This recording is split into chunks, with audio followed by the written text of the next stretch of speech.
there's various, I guess, principles that all link to raising empowered humans. And again, it's that multi-dimensional approach. But it comes into those categories because obviously foundations is number one, obvious reasons. Like that's the root system, that's the ecosystem we need to nourish. Without that, there's no point even looking at the other keys too much, right? Got to have the foundations in place. Then from there, if we kind of use the analogy of a tree, you've got the root system nourished, the ecosystem's good. So then you're looking at the trunk and you're going, okay, well, how do I develop a strong trunk to then branch out?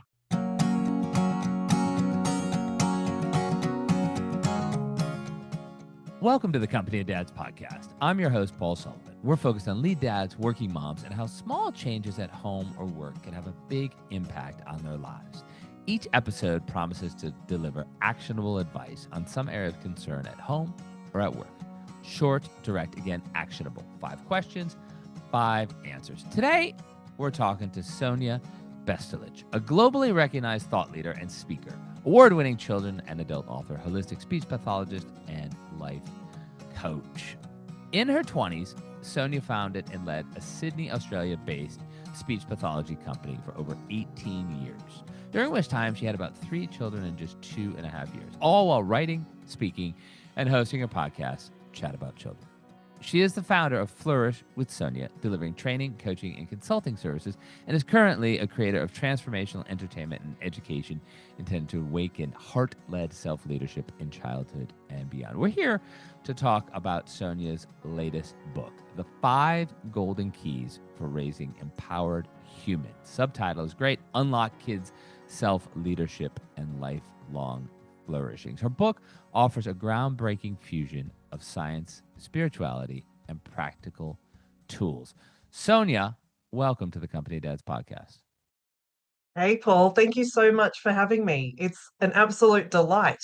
You know, before we get into the question, what people don't know is you and I connected years ago for research you were doing, and then you and I have been trying to get connected for this podcast for months and months and months. But the New York Sydney time zone difference is a little challenging, and you're a great sport because you're actually in New York today and barely awake, half awake, mostly awake. I would say about 20% awake right now. All right. Well, 20% awake. But I know you're going to give 100% on the podcast. So, Absolutely. Absolutely. all right. So 5 questions, 5 answers. Let's start. You know, you've had a great career, you know, helping kids, helping families, being a parent yourself. Question number 1, you know, what was the inspiration behind writing the book that we're talking about today? Yeah. So I would say the inspiration it's been decades, as you said, that I've worked as a speech pathologist. So in that time, Paul, I've worked with thousands of kids and their families, both nationally and internationally. So really quickly, I could see themes emerging. Um, and one of them was that a lot of families were coming to me feeling really disempowered. And although they were looking for a speech pathology approach per se, the work I was doing was so much more than just speech pathology. And so, what I mean by that is, yes, I would tend to like the surface level aspects that they would come in with concerns about, but then there were always other things at the deeper root cause level, whether that was, low self-esteem or feeling, kind of parents feeling guilt and feeling like they weren't enough and couldn't help their kids. And so there were all these other barriers coming in that I had to chip away at. And so my approach became I call it multidimensional and more holistic, um, because really to make change, I had to address the ecosystem. So that's kind of the inspiration behind the book is that, the stats today are crazy with youth mental health. And I've always been someone that's gone, what's happening at the root cause level? What's happening with the relationship people are having with themselves Yeah. that's then catalyzing into all these other symptoms and difficulties and challenges? And that's why I felt like I had to write 5 Golden Keys because it was like, I've got to just bring a lens to this that is more 360 degrees and help people to just come back to basics of what's actually going on. for me? And how can I make some change that really empowers me as an Yeah. individual? Whether you're a parent, an educator, or a kid, we've got to come back to our relationship with self and how we're leading ourselves, and then kind of moving from that place. That's fantastic. I'm wondering, when you're thinking about this, was there a moment you've been doing, you've been a speech pathologist for quite a long time. Was there a moment that you remember a particular family or a particular child and said, you know what, now I've really got to, you know, put all of this into something bigger, something that people can take with them? Yeah, look, there's a few moments. I would say one personally, for me, that was it might be a simple example, but it caused like this inner conflict for me. And if I draw on that moment, it was when I was doing a formal assessment within the speech pathology clinic, and I was doing a formal assessment of a child. And during this assessment, it's very strict in terms of when you give a question and you receive an answer, you can only score it based on, what that assessment says is okay and not.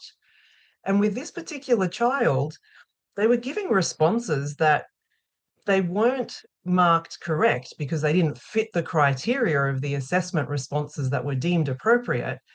But technically, they really were logically still correct. This kid Mm. had an incredible way of thinking about the world, an incredible way of, I guess, problem solving, that his responses were not going to come up in a book like an assessment manual, right?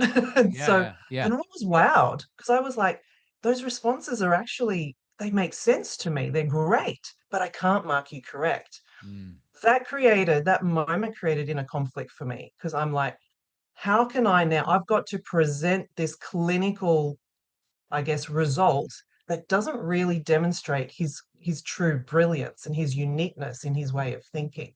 And that's where I started to struggle personally because I'm like, Yeah, yeah. I can't give the full story, and this is going to paint a picture that's not accurate. Not accurate. Yeah. Fascinating. All right, question two, as we promised, there are 5 questions, 5 answers. Question two, the obvious one that everyone listening is going to want to know: what are the 5 golden keys? Describe them to us, and tell us, what they mean. Yeah. Well, gee, Paul, what are the five golden? That's the whole book. What I are the know, five I golden? know. I'm not going to ask you to go through each one. People are going to want to know. You got to list them, and then they'll still buy the book because then they'll say, "Well, I want to know more about that one." Oh gosh. So look, foundations, they all start with F. So yes. So foundations is the first one. And when I look at the five golden keys, this is really coming back to what it means to be human. Hmm. So foundations, fulfillment, fun, freedom, and flourishing. They're the five golden keys. All And right, then say within that those say that again so everybody gets it. Say that again. So foundation. foundations, Yep. freedom, fun, fulfillment, flourishing. Right. And then you said within each one of those, and I cut you up before I Within cut you. each one of those, there's various, I guess, principles that all link to raising empowered humans. And again, it's that multi-dimensional approach. But it comes into those categories because obviously foundations is number one, obvious reasons. Like that's the root system, that's the ecosystem we need to nourish. Without that, there's no point even looking at the other keys too much, right? Got to have the foundations in place.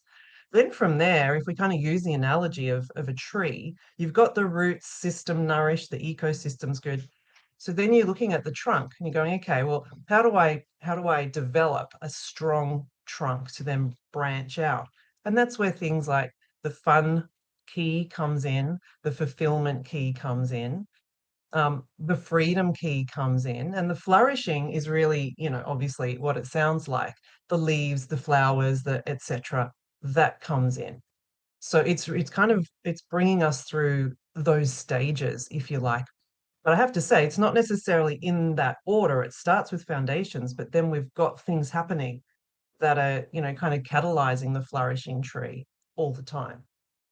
So hopefully, I mean, that sounds a little bit Yeah. abstract, but there's a lot within it. Well, let's just drill down on the first one, so listeners understand what you mean specifically by foundation. We can all visualize the foundation of a house, but what does that mean when it comes to a child, or when it comes to a child within that family Yeah. system? So I would say some of the few principles in there is nourishing intuition. That's a big one. That's a big one that gets overlooked a lot. Um, and it's a really important one because this is when we're looking at self-leadership, it's all about how do you tap into your own innate wisdom Mm, and how are we embodying that ourselves as parents and professionals so that our kids feel more safe and comfortable to tap into their own intuition. So nourishing intuition is one of the key and core foundations. That's what I call our sacred GPS. We've mm, got to come in and tap into that sacred GPS so we can move in the world discerning what is aligned with us or not and trusting ourselves, Paul. Like there's mhm. so much external, like not just validation, but this insecurity of I need everyone to tell me what I need to do and what's right and wrong.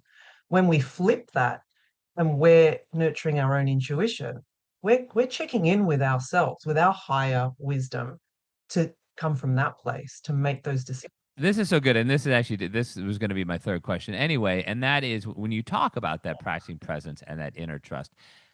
If somebody has not been, I guess, trusting in it, having that inner trust, how do you specifically help them gain it for themselves as a parent or for the child, or how they can work together? How do you help them gain that inner trust if they haven't had it Yeah. all along? I would I would say if we want to keep this super simple, checking in, and I say checking in with your heart. We do so much thinking and we try to put logic to stuff. But for a lot of kids, and we see this, they're intuitive as it is. It's not like they need training. What they need is a space to feel safe, to check in with their heart. So even parents saying, "What does your heart say?" So when a decision needs to be made and you say, "What does your heart say about this? What does your heart feel about this?" And then you tap into, and when I say tap in, it's literally just going, "What do I feel my heart say?" It's quite fascinating what comes from that. And the same with adults. I'll say, "What does your heart say about that?" And often the heart says something different to what their head's been saying. Yeah. So that would be the most simple way to kind of start is checking in with what does my heart say and kind of leading from there. This is amazing. Question four, and this is where I always think, while you're a parent, it's really you're a speech pathologist. You've seen thousands and thousands of kids, and that's been able to inform you and give you a level of knowledge that most of us parents, fathers, mothers, do not have. I have three kids. I have three kids who are they're all daughters, all girls, but they're three completely different kids. So I don't know if I could stitch a through line there. But and therefore, we have a family where if we have a question, we'll lean on experts because you have a larger sample size. You have a better ability to say, okay, no, this is fine, this isn't fine. But when question four, when you think about and I think you use the term parenting your own evolution. When you talk about how parents can parent their own evolution in a way to raise more empowered humans, how do you help them do it in a way that is ultimately productive when they're leaning into their strengths as a parent, not in a way that is perhaps reductive, where they're thinking, well, when they just have bad information. I mean, there are, good people make bad choices all the time. So, question four is how do you really help people parent their own evolution and to understand that these are the correct skills that they should be leaning into, and these are, the incorrect skills that they might want to just leave behind? Yeah. And I think, Paul, when we look at parenting your own evolution, it's always coming back to relationship with self. Mm, Do I have unconditional acceptance for myself? Am I, and this is a tough one because for parents, guilt, like the energy of guilt is so huge, the energy of not enoughness, and am I doing the right thing? And look, I was there too. I was trying to get parenting right. Like, and I just couldn't because it just, and that's what I mean by the whole, yes, we can lean on external as a point of reference, but then coming in and checking in with ourselves to go, look, I made that decision and it didn't turn out the way that I wanted. So can I have unconditional acceptance, not guilt and shame, but can I be open to say, I gave that a go and it didn't go the way that I wanted, but I'm going to lean back and I still trust myself. I still love myself. I still honor myself. And from this place, what's the next decision? What did I learn from that? And how do I move from that? because a lot of the times as parents and professionals, we get stuck in the shame and the guilt. And then we go, oh my gosh, I made that decision. It was awful. I did the wrong thing. And then you get stuck there and then you're in fear. And then you really can't make decisions. Then you lose trust in yourself and then you've lost yourself. Yeah, vicious circle. Yeah. And I know it because I've been there, right? So how do you come out of that is even it's what you tell yourself, so what you're thinking to yourself, that's number one. Um, because from there, if you have the thought of yourself to yourself and with yourself, no matter what, I love and accept myself. And if you keep saying that, then you're allowing yourself to feel safe in your own body. Mm. And this goes for kids too. But when we actually practice that and we're not suppressing our emotions and trying to pretend we've got it all together, it's more about I'm flowing with what's going on. I'm going to have unconditional acceptance of myself. I'm going to be kind and compassionate. And I'm learning. Yeah. Sometimes we BS ourselves to the point of illusion, right? But if you just get real and just go, I completely screwed up, and Right. that's okay. This is what I've learned from it, and this is how I'm going to bounce back. Kids learn so much from us saying, I actually screwed that up. Mhm. And what I thought to myself, I thought it was going to go this way, but it didn't. So now I'm going to make this decision. And if you verbalize, if you speak through your process, your internal process, that is so powerful for kids. They This don't is want perfect parents. They want real parents well, and who are you're also growing showing and them learning. that they're going to fail too. So if they see the person that they look up to, their mother or father, admitting That's a it. mistake, it's going to help them when they make their own mistakes. Yeah. And how you relate to yourself, because kids, that's what they're going to emulate from. They're going to learn from those processes. So the more that we're aware of our own processes, and it's not about perfecting the processes, it's about being present to, oh, that surprised me. I didn't think I'd have that reaction. And then you kind of, yeah, and you're recalibrating. Does that make sense? It does. It does. This of it. So question 5, the fifth and final question. When you look at the world writ large and individuals and children writ large, I mean, we're healthier, wealthier, living longer, more connected than ever before. Yet there is this mental health crisis going on. Families are exhausted. You've talked about this conflict between intuition and external expectations, and the education system at times is trying to fit children into a box. Question 5 is, how have we gotten to this point, and Yep. how do we get out of it? Yeah. And I believe, and this comes back to foundations, Paul, it's actually chapter one, own your creatorship. And what that is, I guess, the strong underlying message is what does it mean to be human? We've got this far. I don't know that we're so connected. We're more disconnected from the truth of who we are, Mm. which is we're all creators. So when we are disconnecting ourselves from our true nature, which is to create, I mean, that's what we do. And when I say create, I don't mean like paintings and drawings, that's part of it, but it's just creating an idea about something or yeah. So when we're disconnected from our innate creative power, our ability to make decisions, our ability to explore and play and learn about the world and learn who we are, when we don't have that freedom, then I call it catalyzes a crisis in our spirit because our soul and spirit is like, this isn't our true nature. And we keep trying to force ourselves into all the things we need to force ourselves to survive the day to day. So coming back to creatorship is coming back to listening to who am I? Silence, having some stillness and just going, what do I feel like doing? How can I be spontaneous today? Rather than the overscheduling, kind of pushed into different things we need to do, it's Yeah. coming back to I'm innately a creator. And I'm comfortable with silence. Like so many people just cannot handle not doing anything or having silence. It's like, oh my God, I'm in a panic, and it's beauty in that. There's so much beauty in just being still for a little bit. I'm not talking about meditating. Meditating is fantastic, but it's Right. not necessarily that. It's just, why don't I just sit here and watch the waves? Why don't I just sit here and enjoy just, doing nothing, watching people walk by? Those simple yet very powerful moments bring us back to, our humanness Mhm. and appreciation of just the moment.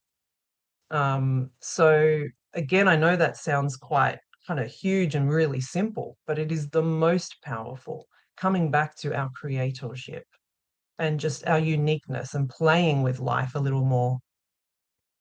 Love it. Sonia Bestulic, founder of Flourish with Sonia and author of The 5 Golden Keys for Raising Empowered Humans. Thank you so much for joining me on the Company of Dads podcast today.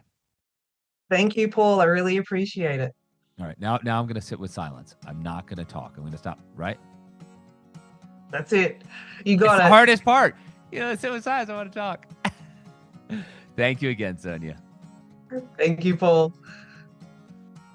Thank you for listening to another episode of the Company of Dads podcast. I really appreciate you tuning in week after week. Just want to use this moment here to thank the people who make it possible. Number one, of course, Helder Mira, who is our podcast editor. We also have Skip Cherryholmes, who many of you know from the Lead Dad Diaries. He's taken over our social media. Terry Brennan is helping us with our audience development, and Emily Servin is there each and every day helping with the web development. I can't do any of this without an amazing board of advisors. So I just want to say thank you to all of you who help, and I want to say thank you to everyone who listens, and hopefully you'll tune in again next week. Thanks so much.